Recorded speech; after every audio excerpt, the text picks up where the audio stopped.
ሰላም ወዳጆቼ እንደምን አላችሁ? መንግስት ሰራተኛውን ለመመዘን በሚዘጋጁ የባህሪ ምንነት፣ እሴቶች እና ባህሪና አመራር ላይ ያተኮሩ ሳምፕል የብቃት ምዘና ጥያቄና መልሱን ከነማብራሪያው በዚህ ቪዲዮ ይዤላችሁ ቀርቤያለሁ። በጣም አስተማሪ ነው። ብቻ ለብዙዎች እንዲደርስ ሚዲያውን ሰብስክራይብ፣ ሼር እና ላይክ በማድረግ እንድትጀምሩ እየጠየኩኝ ጥያቄዎችን አብረን እየሰራን እንሄዳለን። የመጀመሪያው ጥያቄ አንድ ሰው በሚያደርገው ነገር በሚናገረውና በሚያሳየው ስሜት ውስጥ የሚታይ የግል ወይም የማህበራዊ አሰራር ምን ይባላል? ሀ ባህሪ፣ ለ ስራ፣ ሐመርሃ ባህል፣ መ ቋንቋ ይላል። ከተሰጡት አማራጮች ውስጥ መልሱ የሚሆነው ሀ ነው፣ ባህሪ ነው። ባህሪ ማለት አንድ ሰው በሚያደርገው ነገር በሚናገረውና በሚያሳየው ስሜት ውስጥ የሚታይ የግል ወይም የማህበራዊ ሁኔታ ነው ማለት ነው። ባህሪ አንድን ግለሰብ የሚገልጹ የሞራል፣ የስነ ምግባር ባህሪያትና እሴቶችን ወይም በጎ ምግባሮችን ይይዛል። አንዳንድ ምሁራኖች ባህሪ አንድ ሰው እንዴት እንደሚያከናውን፣ እንዴት እንደሚያንጸባርቅ፣ እንዴት እንደሚናገርና ምላሽ እንዴት መስጠት እንዳለበት የሚመራ ሞተር ነው በማለት ይገልጹታል። ስራ ማለት በጣም ሰፊ የሆነ ቃል ነው። አንድ ሰው ለመኖር የሚያደርገው ማንኛውም እንቅስቃሴ ነው። ባህል ማለት ደግሞ አንድ ሰው በሚኖርበት ማህበረሰብ ውስጥ የተለምዶ የእምነትና የሴቶች ማህበራዊ አሰራሮችን የሚይዝ ነው ማለት ነው። ቋንቋ ደግሞ በአፍ ወይም በጽሁፍ መልእክት ለመላክ የምንጠቀምባቸው ምልክቶችና የደንቦች ስርዓት ነው ማለት ነው። ስለዚህ መልሱ ከተሰጡት አማራጮች ውስጥ ሀ ይሆናል ማለት ነው። ሁለተኛ የባህሪ ምድቦች በስንት ዋና ዋና ክፍሎች ይመደባሉ? ሀ 2፣ ለ 3፣ ሐመርሃ 4፣ መ 5። ከተሰጡት አማራጮች ውስጥ መልሱ የሚሆነው ሀ ነው፣ በሁለት ነው። ባህሪ በዋናነት በሁለት ዋና ዋና ምድቦች ይመደባል። እነዚህም ቋሚ ባህሪያትና ተለዋዋጭ ባህሪያት በመባል ይከፈላሉ። ቋሚ ባህሪያት የምንላቸው ለረጅም ጊዜ የሚታዩ ወይም የሰው ልጅ ከልጅነቱ ጀምሮ የሚያሳየው በሰው ሕይወት ውስጥ በቀላሉ የማይቀየሩ ባህሪ ማለት ነው። ይህም የሰው ልጅ በተፈጥሮ የሚያገኘው የማይለወጥ አንድን ሰው ከሌሎች የሚለየው ልዩ ምልክት ተደርጎ ሊወሰድ ይችላል ማለት ነው። ተለዋዋጭ የምንላቸው ባህሪያት ግን በቀላሉ የሚቀያየሩ ማለትም በእድሜ፣ በትምህርት፣ በተሞክሮ ወይም በአካባቢ ለውጥ ሊቀየር የሚችሉ ባህሪዎችን ይይዛል ማለት ነው። ስለዚህ በዋናነት ባህሪ በሁለት ዋና ዋና ምድቦች ይከፈላል ማለት ነው። ሶስተኛ ከዚህ በታች ከተዘረዘሩት መካከል ተለዋዋጭ ባህሪ የሆነው የትኛው ነው?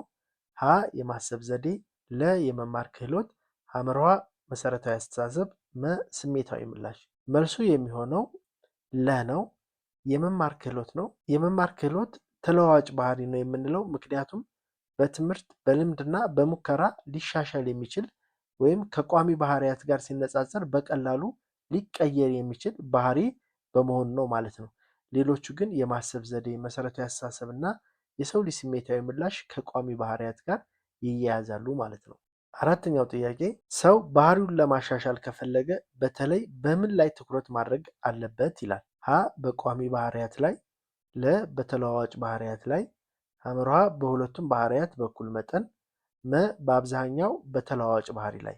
ከተሰጡት አማራጮች ውስጥ መልሱ የሚሆነው ሐመርሃ ነው፣ በሁለቱም ባህሪያት በኩል መጠን ነው። ሰው ራሱን ለማሻሻል ወደ ተሻለን መልኩ ራሱን ለመቀየር ከፈለገ በተለይ በተለዋዋጭ ባህሪያት የምንላቸው ላይ ክህሎት ላይ በቀላሉ ሊሰራ ይችላል። ነገር ግን ለረጅም ጊዜ ውጤት ለማየት ቋሚ ባህሪያት ላይ አሰራር ላይ መስራት ያስፈልጋል ማለት ነው። ስለዚህ አንድ ሰው ባህሪውን ለማሻሻል ከፈለገ በጥሩ ሚዛን በሁለቱም ባህሪያት ላይ በኩል መጠን መስራት አስፈላጊ ነው ማለት ነው። አምስተኛው ጥያቄ መሪን ውጤታማና የተከበረ የሚያደርግ ከተሰጡት አማራጮች ውስጥ የትኞቹ ናቸው? ሀ ብቃት፣ ባህሪ፣ አሰራር፣ ለ ቁርጠኝነት፣ አሰራር፣ ባህሪ፣ ሐመርሃ ብቃት፣ ቁርጠኝነት፣ ባህሪ፣ መ ባህሪ፣ ቁርጠኝነት፣ አሰራር። ከተሰጡት አማራጮች ውስጥ መልሱ የሚሆነው ሐመርሃ ነው፣ ብቃት፣ ቁርጠኝነትና ባህሪ። አንድ አመራር ውጤታማ መሪ መሆን ከፈለገ በመጀመሪያ ብቃት ሊኖረው ይገባል በተመደበበት ሙያ ላይ። እንደዚሁም ደግሞ ቁርጠኛ መሆን አለበት። ተጠያቂነት በተላበሰ መልኩ ስራዎችን የሚያከናውን መሆን አለበት። ከዚህ ጎን ለጎን ግን ከብቃትና ከቁርጠኝነት ባልተናነሰ ባህሪ ሊኖረው ይገባል። ወደ ስራ ለመግባት ብቃትና ቁርጠኝነት ወሳኝ ሊሆኑ ይችላሉ። ስራው ላይ ውጤታማ ሆኖ ግን በስራው ሰስተንሊ ለመዝለቅ ከፈለገ ባህሪ ሊኖረው ይገባል ማለት ነው። ስለዚህ እነዚህ ሶስት ነገሮች አንድን መሪ ውጤታማና የተከበረ የሚያደርጉ አሰራሮች ናቸው የሚለውን ነገር መገንዘብ ይኖርብናል። ጥያቄ ቁጥር 6 ባህሪ ላይ ትኩረት ለምን አስፈላጊ ነው? ሀ በዓለም ላይ እንዴት እንደምንኖር ስለሚቀርጽ፣ ለድርጊቶችና ምርጫዎች መሰረት ስለሚሆን፣ ሐመርሃ ለአመራር ወሳኝ ጉዳይ ስለሚሆን፣ መ ሁሉም። ከተሰጡት አማራጮች ውስጥ መልሱ የሚሆነው መ ሁሉም ነው። ባህሪ እጅግ በጣም ቁልፍ ነገር ነው። ለዚህም ትኩረት ማድረግ ያስፈልገናል ማለት ነው። ትኩረት ከምናደርግባቸው ዋና ዋና ምክንያቶች ውስጥ አንደኛው በዓለም ላይ ስንኖር በመልካም ስብዕና ተገንብተን እንዴት መኖር እንደሚገባን ስለሚቀርጸን ትኩረት ማድረግ ያስፈልጋል። እንደዚሁም ደግሞ ለድርጊቶችና ምርጫዎች መሰረት ስለሚሆን ውሳኔ ለመወሰን ባህሪ እጅግ በጣም አስፈላጊ ነው። እንደዚሁም አመራር ለመሆን ካስፈለገ በዋናነት ከብቃትና ከቁርጠኝነት ቀጥሎ ለአንድ አመራር ወሳኝ ጉዳይ ስለሆነ ባህሪ ላይ ትኩረት ማድረግ ያስፈልጋል ማለት ነው። ስለዚህ መልሱ መ ሁሉም ይሆናል ማለት። ጥያቄ ቁጥር 7 እሴት ወይም ቫሊዩስ የሚለው ቃል ምንን ያመለክታል? ሀ ሰዎች ለራሳቸው ጠቃሚ ወይም ትርጉም ለሚሰጥ ነገር ያላቸው እምነት፣ ለ የአስተሳሰብና የስሜት ልምዶች፣ ሐመርሃ ሰዎች ያላቸው የሀብት መጠን፣ መ የስራ መርሃ ግብር። መልሱ የሚሆነው ሀ ነው። ሰዎች ለራሳቸው ጠቃሚ ወይም ትርጉም ለሚሰጥ ነገር ያላቸው እምነት ነው። እኛ ሰዎች ለራሳችን ያለን ጠቃሚ ወይም ትርጉም የሚሰጥ ነገር እሴት ወይም ቫሊዩ እንለዋለን ማለት ነው። ስለዚህ እሴት ወይም ቫሊዩ የሚለው የሚያሳየው በቀጥታ ከተሰጡት አማራጮች ውስጥ ሀ ነው ማለት ነው። ጥያቄ ቁጥር 8 በፕላቶና ሶቅራጥስ አስተሳሰብ የመልካም ባህሪ ቨርቹ ከማን ጋር በተጨባጭ ይዛመዳል ይላል። ሀ ከጥበብና ሀብት ጋር፣ ለ ከጥበብና ኃይል ጋር፣ ሐመርሃ ከጥበብና ስልጣን ጋር፣ መ ከእውቀትና ጥበብ ጋር። በሶቅራጥስና በፕላቶ አስተሳሰብ መሰረት መልካም ባህሪ ቨርቹ የሚመሳሰለው መልሱ የሚሆነው መ ነው። ከእውቀትና ከጥበብ ጋር ነው። የፕላቶና ሶቅራጥስ አስተሳሰብ በቨርቹ ላይ ሰው በየትኛውም ነገር ላይ ትክክለኛ እውቀት ካለው በዚያ እውቀት መሰረት ተገቢውን ድርጊት የመፈጸም ባህሪ ይኖረዋል የሚል እምነት አላቸው ማለት ነው። ይህ እውቀት ካልኖረ ግን መልካም ባህሪ ማሳየት እንደማይችል ይገልጻሉ ማለት ነው። ስለዚህ መልሱ የሚሆነው እውቀትና ጥበብ የሚለውን ነገር ከቨርቹ ጋር የሚዛመደውን መገንዘብ ይጠበቅብናል ማለት ነው። ጥያቄ ቁጥር 9 የሻውርትስ 1992 ሞዴል እንደሚያሳየው ደህንነትና ስርዓት እሴቶች በየትኛው ትልቅ ምድብ ውስጥ ይገኛሉ? ሀ ለለውጥ መክፈት፣ ለ ራስን ማሳደግ፣ ሐመርሃ ራስን ማለፍ፣ መ ጥበቃ። የሻውርትስ እሴት ቲዮሪ ለመገምገም የሻውርትስ እሴት ዳሰሳ የሚል መሳሪያ ይጠቀማል። በዚህም በሰው ልጅ እሴቶች ስርዓት ላይ ያተኮረ አስተዋጽኦ ያደረገ ሞዴል ነው። በ1992 የወጣ ሲሆን በዚህም 4 ዋና ዋና የእሴት ክልል ወይም ዶሜኖች ቫልዩ ዶሜኖች አሉት። በእነዚህ ውስጥ ደግሞ ዋና ዋና የሚባሉ 10 እሴቶችን ያስቀምጣል። በቲዮሪው ላይ የተገለጹት እሴቶች እርስ በርስ የሚጋጩና የሚስማሙ ሊሆን እንደሚችሉ ያስረዳል ማለት ነው። በዚህም መሰረት ደህንነት፣ ስርዓትና ትውፊት የሚባሉ እሴቶች በጥበቃ ወይም በሴኩሪቲ ምድብ ውስጥ ይካተታሉ ማለት ነው። ስለዚህ ከተሰጡት አማራጮች ውስጥ መልሱ የሚሆነው መ ነው ማለት ነው። ጥያቄ ቁጥር 10 በሻውርትስ 1992 መሰረታዊ እሴቶች ንድፈ ሀሳብ ውስጥ ስነ ደስታ ወይም ሄዶኒዝም ምን ያጠቃልላል? ሀ ደስታና ራስን መቻል፣ ለ ስቃይና መከራ፣ ሐመርሃ ስራና ኃላፊነት፣ መ ትምህርትና ጥናት። መልሱ የሚሆነው ሀ ነው። ደስታና ራስን መቻል ነው ማለት ነው። ስለዚህ እነዚህ ሁለቱ እሴቶች በሄዶኒዝም ውስጥ ይካተታሉ ማለት ነው። ጥያቄ ቁጥር 11 መልካም ባህሪ ቨርቹስ ከምን ይመሰረታል? ሀ ባህሪያት ፕላስ ትምህርት፣ ለ ባህሪያት ፕላስ እሴቶች፣ ሐመርሃ ትምህርት ፕላስ ልምድ፣ መ ልምድ ፕላስ እሴቶች። መልካም ባህሪ ወይም ቨርቹ የሚመሰረተው ከተሰጡት አማራጮች ውስጥ መልሱ ለ ይሆናል። ባህሪያት እና እሴቶች ናቸው። ባህሪያት ማለት የአስተሳሰብና የስሜት ልምዶች ናቸው። እሴት ደግሞ ሰዎች ለራሳቸው ጠቃሚ ወይም ትርጉም ለሚሰጥ ነገር ያላቸው እምነት ማለት ነው። ስለዚህ ባህሪያት የሰውን ተፈጥሮ የሚገልጹ በተለይ ቋሚ የሆኑ ባህሪያት ናቸው። እንደ ቁርጠኛ ወይም ደስተኛ ባሉ ቃላት የምንገልጻቸው ሲሆን ለምሳሌ አንቺ በጣም ታጋሽ ሰው ነሽ ብንል ታጋሽነት የሰውየዋን ባህሪ ይገልጻል ማለት ነው። እሴቶች ደግሞ የሚመራን የማሰብ መርሆች ናቸው ማለት ነው። ምን ጥሩ ነው፣ ምን አስፈላጊ ነው፣ ምን ትክክል ነው የሚሉ እሳቤዎችን የሚወስኑ ናቸው ማለት ነው። ለምሳሌ አንድ ሰው አንድነት ከሁሉ በላይ የሚያስፈልገኝ ነገር ነው ቢል አንድነት የእሱ እሴት ነው ማለት ነው። በዚህም መልካም ባህሪ ወይም ቨርቹ የሚባሉት እሴቶችን በባህሪያት አማካኝነት ወደ ተግባር የሚቀይር ጥሩ አሰራር ነው ማለት ነው። መልካም ባህሪ ቨርቹ የምንለው ከባህሪያትና ከእሴቶች የሚመሰረት ባህሪ ነው ማለት ነው። ጥያቄ ቁጥር 12 ከአምስቱ አንኳር ባህሪያት 5 ኮር ፐርሰናሊቲ ትሬትስ ውስጥ የማይመደበው ሀ ንቃተ ህሊና፣ ለ ለመልመድ ዝግጁ መሆን፣ ሐመርሃ ተሰሚነት፣ መ ግልጸኝነት። አምስቱ አንኮር ባህሪያት ወይም ቢግ 5 ፐርሰናሊቲ ትሬትስ የሚባሉ በሙያ ስነልቦና ውስጥ ሰዎችን ለመለየት የሚጠቅሙ እና በጣም በሰፊው ተቀባይነት ያገኘ አምስት ዋና ዋና የስነልቦና ምሰሶዎች ወይም ዳይሜንሽን ናቸው ማለት ነው።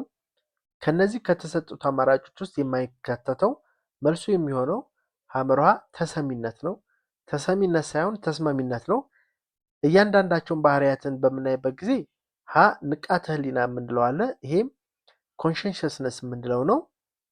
ይህም የሚያመለክተው ሰው ራሱን ማስተዋል፣ የራሱን ግብ የማለም ስራን ወደፊት የሚያመጣና ለዝርዝሮች ትኩረት የሚሰጥ ሲሆን የንቃተ ህሊና ወይም የኮንሸንሽስነስ ባህሪ አለው ብለን እናይዛለን ማለት ነው። ንቃተ ህሊናው ከፍተኛ የሆነ ሰው ለሆነ ስራ ዝግጁ ነው፣ በእቅድ ይመራል፣ በጊዜና ትክክለኛ ስራዎች የሚሰራ ራሱን የገዛና ከፍተኛ ግብ ያለው ነው ማለት ነው።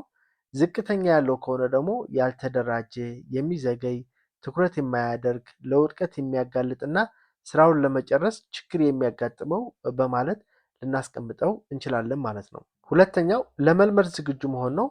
ይሄ ኦፕንነስ ቱ ኤክስፒሪየንስ የምንለው ነው። ይህ ሰው ለአዳዲስ ሀሳቦችና ለአዳዲስ ልምዶች፣ ለፈጠራ ወይም ለምናባዊ ነገሮች ምን ያህል ዝግ ወይም ክፍት እንደሆነ የምናይበት ነው። ከፍተኛ ያለው ከሆነ በጣም ፈጣሪ የሆነ ጥሩ ምናባዊ አቅም ያለው ሰው ይሆናል ማለት ነው። ዝቅተኛ ያለው ሰው ደግሞ ከሆነ በተግባር ላይ ያተኩራል ወይም የተለመደውን አሰራር ይመርጣል ማለት ነው። ለአዳዲስ ሀሳቦች ክፍት እንዳልሆነ ያሳያል ማለት ነው። ሶስተኛው ከአምስቱ አንኳር ባህሪያት ውስጥ ተስማሚነት ነው ወይም አግሪኤብልነስ የምንለው ነው። ተስማሚነትና ተባባሪነት እንዳለው የሚያሳይ አንዱ አንኳር ባህሪ ነው ማለት ነው። ስለዚህ ከፍተኛ የሆነ ተስማሚነት ያለው ሰው መልካም ልብ ያለው፣ ርህራሄ ያለው፣ እርዳታ የሚያደርግ ሌሎችንም የሚታገስ ነው ማለት ነው። ዝቅተኛ ያለው ሰው ደግሞ ከሆነ ውድድር የሚወድ፣ ጥርጣሬ ያለው፣ ስለ ራሱ ብቻ የሚያስብ እንደሆነ በዚህ በባህሪ ምድብ ውስጥ ያስቀምጣል ማለት ነው። አራተኛው ግልጸኝነት ነው። ይሄ ኤክስትራቨርሽን የምንለው ነው። ከፍተኛ ያለው ከሆነ በማህበራዊና በንግግር ረገድ ግትር ይሆናል። ንቁና ጉልበት ያለው ነው። ዝቅተኛ ያለው ከሆነ ደግሞ የራሱን ብቻ የሚወድ፣ ለረጅም ጊዜ ማሰብ የሚወድና ማህበራዊ ክስተቶች አነስተኛ ጉልበት የሚያወጣ አይነት ሰው እንደሆነ ያስቀምጣል ማለት ነው። አምስተኛው አንኳር ባህሪ ኒውሮቲክስም ነው። ኒውሮቲክስም ይህ ሰው ምን ያህል በተለያዩ ሁኔታዎች ለምሳሌ በጭንቀት፣ በቁጣ ተጽዕኖ እንደሚያደርስበት ያሳያል። ከፍተኛ ያለው ሰው በቀላሉ የሚጨነቅ፣ የሚበሳጭ፣ ዝቅተኛ ያለው ሰው ከሆነ ደግሞ የመረጋጋት ባህሪ ያለው፣ የሚተማመን፣ በጣም በቀላሉ የማይጨነቅና ስሜቱን የሚቆጣጠርና እርግጠኛና በአብዛኛው ደስተኛ እንደሆነ ያሳያል ማለት ነው። በአጠቃላይ እነዚህ አምስቱ ባህሪያት 5 ኮር ፐርሰናሊቲ ትሬትስ የምንላቸው ሁሉንም ሰው ለመግለጽ የሚጠቅሙ ምድቦች ናቸው የሚለውን ነገር መረዳት ይጠበቅብናል ማለት ነው። ጥያቄ ቁጥር 13 በዌንዘል 2012 ሞዴል መሰረት አዲስ መረጃ ቀደም ሲል ያለውን እምነት ሲነቅፍ ሰው የሚጠቀምበት ዋና ስልት የቱ ነው? ሀ በቀጥታ እምነትን መቀየር፣ ለ ግንባርን ማጠናከር፣ ሐመርሃ መረጃን ሙሉ በሙሉ መተው፣ መ ሌላኛውን አማካሪ መጠየቅ። ከተሰጡት አማራጮች ውስጥ መልሱ የሚሆነው ለነው ግንባርን ማጠናከር ነው። በ2012 የለንስ ዌንሰል እና ባልደረቦቹ በአመለካከት ለውጥ ላይ ያመጡት የምርምር ጽሑፍ እንደሚያሳየው አዲስ መረጃ ከነበረን እውቀታችን ጋር ሲጋጭ ሰዎች እምነታቸውን ለማስተካከል የሚጠቀሙበት ዋና ዋና መንገዶች ብሎ ያብራራል። እነዚህም ሁለት ቁልፍ ስልቶች አሉ። አንደኛው ግንባርን ማጠናከር ነው። ሁለተኛ ደግሞ እምነትን ማሻሻል ነው። ስለዚህ ግንባርን ማጠናከር ማለት አዲስ የሚመጣ መረጃ ቀደም ሲል ያለንን እምነት ሲነቅፍ የምንጠቀምበት ዘዴ ነው። በዚህም መሰረት ማጠናከርና መከላከል እንችላለን። እምነትን ማሻሻል፣ ይህ ደግሞ በእውቀታችን ላይ በቀጥታ ተጽዕኖ የሚያሳድር ስልት ነው። አዲሱ መረጃ ትክክለኛና ጠቀሜታው በጣም ከፍ ያለ በሚሆንበት ጊዜ ይህን ስልት እንጠቀማለን ማለት ነው። ስለዚህ ሁለት አይነት ማሻሻያ ዘዴዎች አሉ ማለት ነው። ጥያቄ ቁጥር 14 በዌንሰል ሞዴል ውስጥ የእምነት ማሻሻል መቼ እንደሚከሰት ተወስኗል? ሀ መረጃው ቀላል በሚሆንበት ጊዜ፣ ለ መረጃው በአስቸኳይ በሚፈለግበት ጊዜ፣ ሐመርሃ መረጃው ጠቃሚና ትክክለኛ በሚሆንበት ጊዜ፣ መ ሌሎች ሰዎች ስለ መረጃው በሚነግሩን ጊዜ። ከተሰጡት አማራጮች ውስጥ መልሱ የሚሆነው ሐመርሃ ነው። መረጃው ጠቃሚና ትክክለኛ በሚሆንበት ጊዜ ነው። ሁለት ዘዴዎች አሉ ብለናል። አንደኛው ግንባርን ማጠናከር ነው። ሁለተኛ ደግሞ የእምነት ማሻሻል ነው ብለናል። በዚህም መሰረት የነበረን አስተሳሰብ የምንቀይረው መረጃው እጅግ በጣም ጠቃሚና ትክክለኛ በሚሆንበት ጊዜ ይሆናል ማለት ነው። ጥያቄ ቁጥር 15 የአመራር ባህሪ ዋነኛ ዓላማ ምንድን ነው? ሀ የቡድኑን ስራ አፈጻጸም ማሻሻል፣ ለ የመሪውን ስልጣንና እድገት ለማሳደግ፣ ሐመርሃ የተከታዮቹን ደህንነትና እድገት ማሻሻል፣ መ ሁሉም። መልሱ የሚሆነው መ ነው፣ ሁሉም ነው። አመራር ማለት በመሪና በተከታዮች መካከል ያለውን ግንኙነት የሚያመላክት ነው። ባህሪ ደግሞ በዚህ ግንኙነት ውስጥ የሚኖረው ተግባራዊና ስሜታዊ ገጽታን ያመላክታል ማለት ነው። በዚህም ውጤታማ የአመራር ባህሪ የቡድን ስራ አፈጻጸም ማሻሻል፣ የተከታዮች ደህንነትና እድገት በማሻሻል ሚዛናዊነትን ማምጣት ይጠበቅበታል ማለት ነው። ስለዚህ መልሱ መ ይሆናል ማለት ነው። ጥያቄ ቁጥር 16 ባህሪ እንዴት እንደሚዳብር ከሚገልጹ የታዋቂ አባባሎች ውስጥ በመጀመሪያ የሚመጣው ሀ ቃላቶቻችሁ ድርጊቶች ይሆናሉና ተመልከቷቸው፣ ለ ተግባራችሁን ተመልከቷቸው ምክንያቱም እነሱ ልምድ ይሆናሉና፣ ሐመርሃ ሐሳቦቻችሁ ቃላት ይሆናሉና ተከታተሉ፣ መ ባህሪን ተመልከት እጣ ፈንታ ይሆናሉና። ከተሰጡት አማራጮች ውስጥ መልሱ የሚሆነው ሐመርሃ ነው። ሐሳቦቻችሁ ቃላት ይሆናሉና ተከታተሉ ነው። ባህሪ እንዴት እንደሚዳብር በታዋቂ ሰዎች የሚቀርቡ 5 ዋና ዋና አባባሎች አሉ በቅደም ተከተል። የመጀመሪያው ሐሳቦቻችሁ ቃላት ይሆናሉና ተከታተሉ ነው። ሐሳቦቻችን ላይ ነው መጀመሪያ ትኩረት የምናደርገው ምክንያቱም ወደ ቃላት ይለወጣሉና ነው። ሁለተኛ ቃላቶቻችሁ ድርጊት ይሆናሉና ተመልከቷቸው ነው። ቃላት ካወጣ አንድ ሰው በቀጥታ ደግሞ ወደ ድርጊት ይጓዛልና ነው። ሶስተኛ ተግባራችሁን ተመልከቷቸው ምክንያቱም እነሱ ልምድ ይሆናሉና ነው። የምናከናውነው ተግባር በየቀኑ ከተደጋገመ ወደ ልምድ ይቀየራል ማለት ነው። አራተኛ ልምዶቻችሁን ተመልከቱ ባህሪ ይሆናሉና ነው። ልምድ የምንለው ነገር ደግሞ በቀጥታ ወደ ባህሪ ይቀየራል ማለት ነው። በመጨረሻም አምስተኛ ባህሪህን ተመልከት እጣ ፈንታ ይሆናሉና ነው። ባህሪያችን ወደ እጣ ፈንታችን ይመራናል ማለት ነው። የምንኖረው እጣ ፈንታ መሰረት የሚያደርገው ባህሪያችን ነው ማለት ነው። ስለዚህ የመጀመሪያው የሚመጣው ሐሳብ የሚለው ስለሆነ ሐሳቦቻችሁ ቃላት ይሆናሉና ተከታተሉ ነው። ስለዚህ መልሱ ሐመርሃ ይሆናል ማለት ነው። ጥያቄ ቁጥር 17 ከስሜት ብልህነት ብቃቶች ወይም ክህሎቶች ውስጥ መነቃቃት ከየትኛው ምድብ ይመደባል? ሀ ራስን ማስተዳደር፣ ለ ማህበራዊ ግንዛቤ፣ ሐመርሃ ራስን ማወቅ፣ መ ግንኙነት ማስተዳደር። መልሱ የሚሆነው ሀ ነው፣ ራስን ማስተዳደር ነው። ዳንኤል ጎልማን የተባለ ስኮላር ሰው ስሜቱን እንዴት እንደሚረዳ ያሳየውንና የሌሎችን ስሜት እንደሚረዳ 4 ዋና ዋና ማብራሪያ ክፍሎች ያስቀምጧል። 4ቱ ዋና ዋና ክፍሎች ውስጥ የመጀመሪያው ራስን ማወቅ ነው፣ ሰልፍ አዌርነስ ነው። ስሜቶችን፣ ኃይሎችን እና ድክመቶችን ራሳችንን እንረዳለን። ራሳችንን ካወቅን በኋላ በቀጥታ ራስን ወደ ማስተዳደር እንገባለን፣ ሰልፍ ማናጅመንት ነው። ይሄ ደግሞ ስሜቶቻችንን በተገቢው መንገድ መቆጣጠር እና የመቋቋም ችሎታን ያመለክታል ማለት ነው። ሶስተኛው ማህበራዊ ግንዛቤ ነው፣ ሶሻል አዌርነስ ነው። ራስን ከመገንዘብ ላይ ተነስተን እንደዚሁም ደግሞ ራስን እናስተዳድራለን። በቀጥታ ደግሞ ወደ ማህበረሰቡ እንገባለን ማለት ነው። ማህበራዊ ግንዛቤ የሌሎችን ስሜት መረዳት እንጀምራለን ማለት ነው። በመጨረሻም አራተኛው ግንኙነትን ማስተዳደር ነው ወይም ሪሌሽንሺፕ ማናጅመንት ነው። ይሄ ደግሞ ግንኙነቶችን በሚገባ መብራት፣ አለመግባባትን መፍታት፣ ማነሳሳት፣ ግንኙነትን ማስተዳደር የሚለውን የጎልማ ሞዴል አራተኛው ክፍል ነው ማለት ነው። ግንኙነታችንም እንዴት እንደሚሻሻል፣ አለመግባባት እንዴት እንደሚፈቱና ሌሎችን እንዴት እንደሚነሱ ያስተምራል ማለት ነው። ስለዚህ መልሱ ሀ ይሆናል ማለት ነው። ጥያቄ ቁጥር 18 ስሜታዊ ብልህነት ወይም ኢሞሽናል ኢንተለጀንስ ምንን ያመለክታል? ሀ የሂሳብ ችሎታ፣ ለሰዎች ማስተዋል መረዳትና ስሜታቸውን የሚጠቀሙበት ሁኔታና የሚለያይበት ችሎታ፣ ሐመርሃ የአካል ብቃት እንቅስቃሴ፣ መ የቋንቋ ችሎታ። ከተሰጡት አማራጮች ውስጥ መልሱ የሚሆነው ለነው። ሰዎች በማስተዋል በመረዳትና ስሜታቸውንም የሚጠቀሙበትን ሁኔታ የሚለያይበት ችሎታ ነው ማለት ነው። አንድ ሰው ከሌላው ሰው የሚለይበት አጠቃላይ ስሜቱን የሚረዳበት ስሜቱን የሚያንጸባርቅበት ሁኔታ የሚያጠቃልል ሁሉንም ክፍል ወይም ይህ ችሎታ ስሜታዊ ብልህነት ይባላል። በተለይ በዚህ ዘመን ኢሞሽናል ኢንተለጀንስ እጅግ በጣም አስፈላጊ ነገር ነው። አንድ ሰው ራሱን ገቨርን አድርጎ ቤተሰቡን ከዛ ጎረቤቱን ከዛ እንደ አገር እንደዚሁም ደግሞ እንደ ዓለም አቀፋዊ ሁኔታ ራሱን እየመራ እንዲጓዝ ያደርገዋል ማለት ነው። ስለዚህ መልሱ የሚሆነው ለነው ማለት ነው። ጥያቄ ቁጥር 19 ርህራሄ ኤምፋሲ የሚለውን የማይገልጸው የትኛው ነው? ሀ የሰዎችን ስሜት መረዳት፣ ለውሳኔ ሲወስኑ የሌሎችን ስሜት ግምት ውስጥ ማስገባት፣ ሐመርሃ ራስን ማዳመጥ፣ መ ሌሎችን ማዳመጥ። ከተሰጡት አማራጮች ውስጥ መልሱ የሚሆነው ሐመርሃ ነው፣ ራስን ማዳመጥ ነው። ምክንያቱም ጥያቄው የሚለው የማይገልጸው ነው። የሰዎችን ስሜት መረዳት አንደኛው የርህራሄ ባህሪ አይነት ነው። እንደዚሁም ደግሞ ውሳኔ ሲወስኑ የሌሎችን ስሜት ግምት ውስጥ ማስገባት ያስፈልጋል ማለት ነው።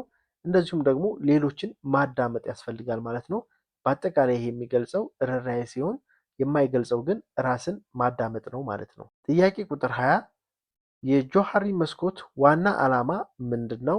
ሀ የግልና የተቋም ሚስጥርን ለመለየት፣ ለ የራስን ግንዛቤን ማሻሻልና ግንኙነቶችን ማሻሻል፣ ሐመርሃ የስራ አፈጻጸምን ለማሻሻል፣ መ ስራ በብቃት ለመፈጸም። መልሱ የሚሆነው ከተሰጡት አማራጮች ውስጥ ለነው። የራስን ግንዛቤን ማሻሻልና ግንኙነቶችንም ማሻሻል ነው። የጆሃሪ መስኮት ወይም ጆሃሪ ዊንዶ የምንለው በ1955 ዓ.ም በጆፍሉፍትና በሃሪ ኢንግሃም የተዘጋጀ ንጽጽር ነው። ይህ ሞዴል የራስን ግንዛቤ ለማሻሻልና ከሌሎች ጋር ያለንን ግንኙነቶች ለማሻሻል የሚረዱ ሞዴሎችን ያስቀምጣል። ጆሃሪም ራሱ የሁለቱንም ስኮራል ስሞች በማገናኘት የተፈጠረ ስያሜ ነው። ጆሃሪ የሚለው የጆሉፍትና የሃሪንግሃምን ስሞችን በማቀናጀት የተፈጠረ ስያሜ ነው። በዚህም መሰረት ምን ያህል ስለ ራሴ አውቃለሁ፣ ሌሎቹ ስለኔ ምን ያህል ያውቃሉ የሚሉትን መጠየቆች በተለያዩ በአራት ክፍሎች ለመረዳት ያስችላል ማለት ነው። አራቱ ዋና ዋና ክፍሎች ክፍት አካባቢ የሚባል አለ፣ ኦፕን ኤሪያ ነው።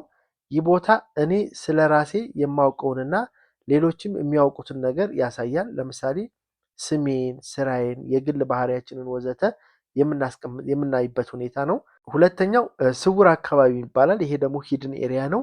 ይህ ቦታ እኔ ስለ ራሴ የማውቀውና ነገር ግን ሌሎች የማያውቁትን ነገር ያሳያል። ለምሳሌ የግል ምስጢርን፣ ፍርሃታችንን፣ ለሌሎች የማናጋራውን ነገር የምናይበት ሁኔታ ነው። ሶስተኛው ደግሞ ብላይንድ ኤሪያ ብሎ አስቀምጦታል። ይህ ቦታ ሌሎች ስለኔ የሚያውቁት እኔ ግን ስለ ራሴ የማላውቀው ነገር በማለት አስቀምጦታል። ለምሳሌ ስለኔ የሚመለከቱት ባህሪ፣ አለመግባባት ከሆነ አለመግባባቴ እኔ ራሴ ያላውቀውም፣ ሰዎች ግን እንትና እኮ ተግባቢ አይደለም ብለው የሚያስቀምጡት ነገር አለ ማለት ነው። ሶስተኛው መስኮት ነው። አራተኛው መስኮት ደግሞ አንኖን ኤሪያ ወይም የማይታወቅ አካባቢ ነው። ይህ ቦታ እኔም ሆነ ሌሎች ስለኔ የማያውቁት ነገርን ያሳያል በሚል ያስቀምጠው። ለምሳሌ የማላውቀው ችሎታዬን፣ የማላውቀው ፍርሃት ካለብኝ ፍርሃቴን በአጠቃላይ የምናስቀምጥበት ቦታ ነው ማለት ነው። በአጠቃላይ የጆሃሪ መስኮት የሚረዳን ነገር የራሳችንን ግንዛቤ ለማሻሻል እና ግንኙነታችንም ከሌሎች ጋር ያለንን ግንኙነቶችን ለማሻሻል እጅግ በጣም ጠቃሚና ለውጥ የሚያመጣ ሞዴል መሆኑን ብዙ ስኮላሮች ይስማሙበታል ማለት ነው። እነዚህን ጥያቄዎች በመጠየቅ መመለስ ይቻላል። እኔ የማላውቀውን እና ሌሎች የሚያውቁትን፣ እኔ የማውቀውንና ሌሎች የሚያውቁትን፣ እኔ የማውቀውንና ሌሎች የማያውቁትን፣ እኔ የማላውቀውን ግን ሌሎች የሚያውቁትን የሚሉ ጥያቄዎችን መጠየቅ ይቻላል ማለት ነው። ጥያቄ ቁጥር 21 በሃርቫርድ ዩኒቨርሲቲ በተጠና ጥናት መሰረት ሰዎች ስራና እድገት የሚያገኙት ሀ በእውቀት፣ ለ በቀና አመለካከት፣ ሐመርሃ ፈተና በማለፍ፣ መ በቀድሞ ስራ ልምድ። በዩኒቨርሲቲው ጥናት መሰረት ሰዎች በብዛት ስራና እድገት የሚያገኙት በምንድን ነው? በእውቀታቸው ነው? በቀና አመለካከታቸው ነው? ፈተና በማለፍ ነው? እንደዚሁም ደግሞ በቀድሞ ስራ ልምድ ነው የሚል ነው ጥያቄው የተሰጠው። መልሱ የሚሆነው ለ ነው፣ በቀና አመለካከት ነው። በዚህ በሃርቫርድ ዩኒቨርሲቲ በተጠና ጥናት መሰረት 85% ሰዎች በተለይ እድገት የሚያገኙት እንደዚሁም ደግሞ ስራ እንኳን በመጀመሪያ በተለያየ መልኩ ማግኘት ይቻላል። እድገት የሚያገኙት በአመለካከት ነው ማለት ነው። ስለዚህ ቀና አመለካከት እጅግ በጣም ፔኦፍ ነው ወይም ዋጋ የሚከፍል ባህሪ ነው የሚለውን ነገር መረዳት አለብን። 15% ግን በጥናቱ መሰረት በእውቀትና በችሎታ ነው በአብዛኛው ጊዜ ሰዎች ስራና እድገት የሚያገኙት ብለው አስቀምጠውታል ማለት ነው። ስለዚህ ቀና አመለካከት እጅግ በጣም አስፈላጊና ልናዳብረው በተለይ በስራ ቦታችን ልናዳብረው የሚያስፈልግ የኑሮዋችን ሞተር መሆኑን መገንዘብ ይጠበቅብናል ማለት ነው። ጥያቄ ቁጥር 22 በዓለም ላይ በተደረጉ ጥናቶች በአብዛኛው እንደሚያሳዩት ሰራተኞች በአብዛኛው ከስራ የሚባረሩት ሀ በብቃት ማነስ፣ ለ በአመለካከት፣ ሐመርሃ በስራ ቦታ ባለመገኘት፣ መ በስራ አፈጻጸም። መልሱ የሚሆነው በአመለካከት ነው። በመጀመሪያም ላይ እንዳየነው በሃርቫርድ ዩኒቨርሲቲ በተደረገ ጥናት ስራና እድገት የሚገኘውን በአመለካከት ነው። እንደዚሁም ደግሞ ሰራተኞች ከስራ የሚባረሩት በአመለካከት ችግር ነው። ወይም ከነበረባቸው ስራ ቦታ የሚወርዱት በብቃት ማነስ ሳይሆን በአመለካከት ነው። በ500 የአሜሪካ ኩባንያ ኃላፊዎች በተደረገ ጥናት ላይ እንደሚያሳየው እንደዚሁም ደግሞ ሮበርት ዓለም አቀፍ አማካሪ ድርጅቶች ባጠናው ጥናት እንደሚያሳየው 70% ሰራተኞች ከስራ የሚባረሩት በአመለካከት ችግር ሲሆን 30% ደግሞ የሚባረሩት በብቃት አለመኖር ችግር እንደሆነ ያሳያል ማለት ነው። ስለዚህ ቀና አመለካከት የሌላቸው ሰዎች ቅሬታ አሰሚ ናቸው። በአጠቃላይ ህይወታቸው በምሬት የተሞላ እንደሆነ ጥናቱ ያሳያል። ለሰዎች ውድቀት እንጂ ስኬትንም የማይመኙ እንደሆነ፣ ቀና አመለካከት እንደሌላቸው፣ በራሳቸውም እንደማይተማመኑ፣ ሌሎችን ለማዳመጥ ፍላጎት የሌላቸው ሰዎች እንደሆኑ በአጠቃላይ ያስቀምጣል። ስለዚህ ቀና አመለካከት ያላቸው ከሆኑ ደግሞ በራሳቸው ይተማመናሉ፣ ትዕግስት ያላቸው፣ ትህትና ያላቸው፣ ለማዳመጥ ሌሎችንም ለማዳመጥ ደግሞ ኢንፋሲና ርህራሄ የተሞሉ እንደሆኑ፣ ፍላጎት ያላቸው ሰዎች እንደሆኑ ያሳያል ማለት ነው ጥናቱ። ስለዚህ ቀና አመለካከት እጅግ በጣም አስፈላጊ መሆኑን መገንዘብ ይጠበቅብናል። ጥያቄ ቁጥር 24 ከቋሚ ወይም ግትር ልቦና ውቅር ውስጥ ዋነኛ ባህሪያት ውስጥ የሚመደበው የቱ ነው? ሀ ስህተትን እንደ መማር ዕድል መመልከት፣ ለ ችሎታዎች በትጋት እንደሚሻሻሉ መተማመን፣ ሐመርሃ ስህተትን እንደ ውድቀት መመልከት፣ መ ከባድ ስራን ዕድል አድርጎ መመልከት። ከተሰጡት አማራጮች ውስጥ መልሱ የሚሆነው ሐመርሃ ነው። ስህተትን እንደ ውድቀት መመልከት ነው። የልቦና ውቅር ወይም ይሄ ማይንድ ሴት የምንለው ሰው ስለ ችሎታዎቹ፣ ችግሮቹና እድሎቹ የሚያደርገው የማሰብ አይነት ነው። ይህ አስተሳሰብ በልጅነት ወይም በሚኖርበት በማህበራዊ አስተሳሰብ ውስጥ የሚታወቁ እምነቶች ውስጥ እንዴት እንደሚሰራ በተለያዩ ጥናቶች ላይ ተብራርቶ ታይቷል። ቋሚ ወይም ይሄ ግትር ልቦና ውቅር የምንለው ችሎታዎች የሚገኙት ለምሳሌ በመማር ሳይሆን በመወለድ ነው ወይም በተፈጥሮ ነው ብሎ ያምናል። ስህተትን እንዳጠቃላይ እንደ ውድቀት ይመለከታል። በጣም ከባድ ስራዎችን ይተዋል። የሌሎችን ስኬት በሚያሳዝን መልኩ ይመለከታል እንጂ የራሱን ልቦና ክፍት አያደርግም ማለት ነው። ግሮዝ ማይንድ ሴት ወይም አዳጊ የልቦና ውቅር ያላቸው ግን ችሎታቸውና በትጋትና በትምህርት እንደሚሻሻሉ ያምናሉ። ስህተትን እንደ የመማር ዕድል ወይም እንደ ኦፖርቹኒቲ ነው የሚቆጥሩት እንጂ በጣም ችግር ውስጥ እንዳሉ አድርገው አይደለም የሚያስቡት። ከባድ ስራን ደግሞ እድል አድርገው ነው የሚመለከቱት። ከባድ ስራ ቢያጋጥማቸው ከዛ ውስጥ የማገኘው ኦፖርቹኒቲ አለ ብለው ያን ነገር በትግል ለመጨረስ ነው ጥረት የሚያደርጉት። የሌሎችንም ስኬት ደግሞ እንደ መነሻ ፖይንት ወይም እንደ ቤዝ ላይን ወስደው በዛ ላይ ስራን በመስራት ወደ ውጤት ራሳቸውን የሚቀይሩ ናቸው ማለት ነው። ስለዚህ ከተሰጡት አማራጮች ውስጥ የፊክስድ የሆነ ልቦና ውቅር የሚያሳየው ስህተትን እንደ ውድቀት አድርጎ መመልከት ነው ማለት ነው። ሌሎቹ ግን የግሮዝ ማይንድ ሴት ባህሪያት ናቸው። ጥያቄ ቁጥር 25 የቀና አመለካከት ለራሳችን የሚያመጣው ጥቅም አንዱ ምንድን ነው? ሀ ጉልበት ይሰጠናል፣ ለ የህይወት ጣዕም ይጨምርልናል፣ ሐመርሃ አስደሳች ስብዕና ያለብሰናል፣ መ ሁሉም። መልሱ የሚሆነው ሁሉም ነው። ቀና አመለካከት ካለን በጣም እጅግ ከፍተኛ የሆነ ጥቅም ነው ያለው። እንዳየነው ስራም ለማግኘት በስራችንም ሰስቴን ለማድረግ ለመቆየት ጉልበት ይሰጠናል። የህይወታችንንም ጣዕም በአጠቃላይ ይጨምርልናል። አስደሳች የሆነ ስብዕና ያላብሰናል ማለት ነው። አጠቃላይ ደግሞ ድርጅታችን ምርት ከሆነ የሚያመርተው ምርቱ እንዲያድግ፣ እንደዚሁም ሰርቪስ ከሆነ የሚሰጠው ሰርቪስን ደሊቨሪው እንዲያድግ፣ የህብረት ስራን እንዲያበረታታ፣ ችግሮች በአጠቃላይ እንዲፈቱ ሁሉ በጣም ከፍተኛ የሆነ ጥቅም ነው የሚሰጠው ማለት ነው። ስለዚህ ቀና አመለካከት ሊኖረን ይገባናል ማለት ነው። ጥያቄ ቁጥር 26 ለማበረታቻ ሞቲቬሽን ወርቃማ ክብ ወይም ጎልደን ሰርክል ምንን ያስተምራል? ሀ ሰዎች ምን ዋት ከሚሉት ጥያቄዎች የበለጠ ተነሳሽነት እንደሚያገኙ፣ ለ ሰዎች ለምን ዋይ ከሚሉት ጥያቄዎች የበለጠ ተነሳሽነት እንደሚያገኙ፣ አምርሃ ሰዎች እንዴት ሃው ከሚሉት ጥያቄዎች የበለጠ ተነሳሽነት እንደሚያገኙ፣ መ ሁሉም እኩል ናቸው። መልሱ የሚሆነው ለነው። ሰዎች ለምን ዋይ ከሚሉት ጥያቄዎች የበለጠ ተነሳሽነት እንደሚያገኙ። ወርቃማው ክብ ወይም ዘ ጎልደን ሰርክል በሲሞን ሲንክ የቀረበ ሀሳብ ሲሆን ለማበረታቻና ውጤታማ መሪነት መሰረታዊ ሚና ያለው ነው። ይህም ወርቃማ ክብ ወይም ጎልደን ሰርክል በተለያየ መልኩ ያዩታል። አንዳንድ ድርጅቶች የሚነሱትም ከውጭ ወደ ውስጥ ሲነሱ ዋት ብለው ይነሳሉ። ምን እንሰራለን? ምርቶቻችን ወይም ሰርቪሶቻችን ምንድን ነው የሚሰሩት? ቀጥለው ደግሞ ሃው እንዴት እንሰራለን? የምንለይበት ነገር ምንድን ነው? እንደዚሁም ደግሞ ሶስተኛ ወደ ውስጥ ሲገቡ ዋይ ለምን እንሰራለን? አላማችን ወይም ምክንያታችን ምንድን ነው ብለው በዚህ መልኩ ያስቀምጡታል። ሌሎች ግን በጣም ትልቅና ውጤታማ የሆኑ መሪዎችና ድርጅቶች ግን የሚያስቡት ይህን ወርቃማ ድል ከውስጥ ወደ ውጭ ነው። ማለትም ዋይ ብለው ይነሳሉ። ለምን? አላማችን ምንድን ነው? ምክንያቶቻቸውን አስቀድመው ነው የሚነሱት። በመጀመሪያ ለምንድን ነው የተነሳ ነው? አላማችን ምንድን ነው ብለው ይነሳሉ። ቀጥለው ደግሞ ሃው እንዴት? ይህንን አላማችንን ለማሳካት ምን አይነት ዘዴ አለን? ምን አይነት ዘዴ ነው የምንጠቀመው ብለው ያስባሉ። በመጨረሻም ዋት ምንድን ነው? ምርቶቻችን ምንድን ናቸው? ያመጣነው ውጤት ምንድን ነው ብለው ይገመግማሉ ማለት ነው። ስለዚህ ዋናው ትምህርት ሰዎች ምርት ወይም አገልግሎት እንደሚሸጡ ሳይሆን ለምን ምክንያት ወይም ለምን ዓላማ እንደተቋቋሙ ሲረዱ በጣም የበለጠ ተነሳሽነት አላቸው ብለው ነው የሚያምኑት ማለት ነው። ስለዚህ በወርቃማው ክብ አስተምሮ መሰረት ሰዎች ለምን የሚለውን ጥያቄ በመመለስ ከፍተኛ ተነሳሽነት፣ ታማኝነትና ትብብርን ለማግኘት የሚያስችል ቁልፍ ተግባር ነው ብለው ያስቀምጣሉ ማለት ነው። ስለዚህ ከውስጥ ወደ ውጭ ስለሆነ መልሱ ላይ ይሆናል ማለት ነው። ጥያቄ ቁጥር 27 በአይስበርግ ሞዴል መሰረት የሚታየው 10% ክፍል ምንን ያጠቃልላል? ሀ እውቀት እና ችሎታ፣ ለ አመለካከት እና ስሜት፣ አምሮሃ እምነትና እሴቶች፣ መ ሁሉም። መልሱ የሚሆነው ሀ ነው፣ እውቀትና ችሎታ ነው።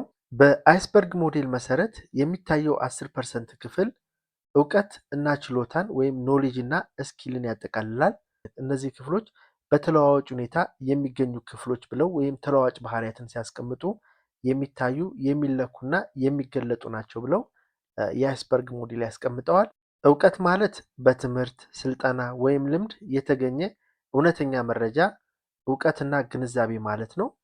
ለምሳሌ የሂሳብ ቀመር፣ የቋንቋ ሰዋስው፣ የኮምፒውተር እውቀት፣ በአጠቃላይ እነዚህ እውቀት ናቸው። በትምህርት ወይም በስልጠና ወይም በልምድ የምናገኘው ነው።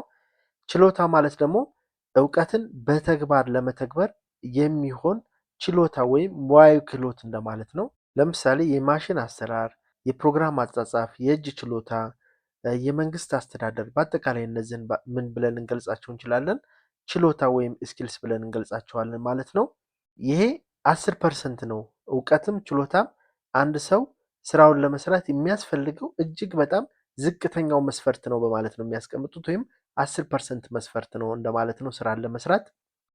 ጥያቄ ቁጥር 28 በአይስበርግ ሞዴል መሰረት የማይታየው 90% ክፍል ምንን ያጠቃልላል? ሀ አመለካከት፣ ስሜት፣ እምነትና እሴቶች፣ ለ እውቀት፣ ሐምራዋ ሀብት፣ መ ችሎታ።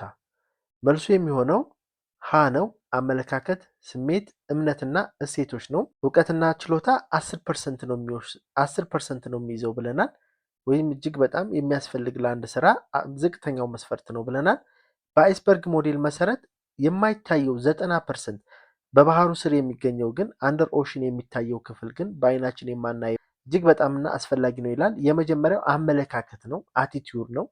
ቀጥሎ ደግሞ ስሜት ነው፣ ፊሊንጋችን፣ ኢሞሽናችን ነው።